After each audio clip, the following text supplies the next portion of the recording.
आजा आजा आजा. म्हातारं मेलं काय?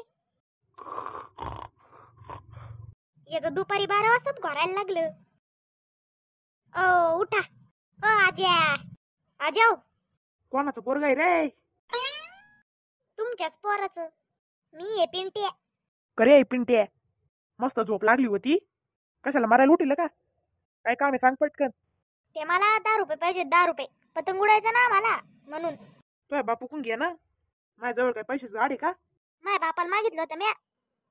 बाप म्हणे म्हातारी कुंगी. म्हाताऱ्याजवळ पैसे म्हणे. 1 रुपया सुद्धा नाही देणार. आता सांगून ठेवतो. तुझ्या बापूला पण सांगून दे. पाय मी म्हणलं होतं ना तुला. अरले चालू म्हातारे ये कावा आज्या. तुम्ही मला सांगा, तुमच्याजवळ जमीन किती होती? 50 एकर. आणि आता किती आहे? 10 एकर. मग बाकीची 40 एकर कुठे गेली? तुला काय करायचंय? जांभल्या तोंडाच्या. तुला चौकशा करायला लागला रे आज. माय पुढे जास्त बोलायचं नाही. मला सगळं माहितीये. कुठे घातली तुम्ही 40 एकर? काय घंटा माहितीये तुला?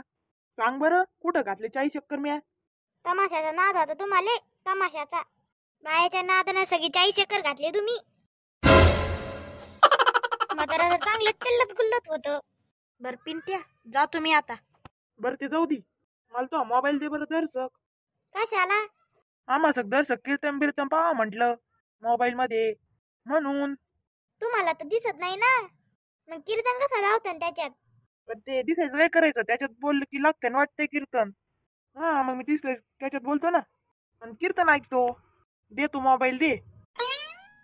दारा जरसकच पहा फक्त. त्याचाच मरणाचा रिचार्ज वाढलाय त्याचं. तू दाखव फक्त इकडं फोन. अयो आज्या. काय आलं? फोक मोठवून दिला. अरे आज्या, फोनाची चार्जिंगच संपली. जाऊ दे, उद्या देईन तुला. चलो चार्जिंग लावायला.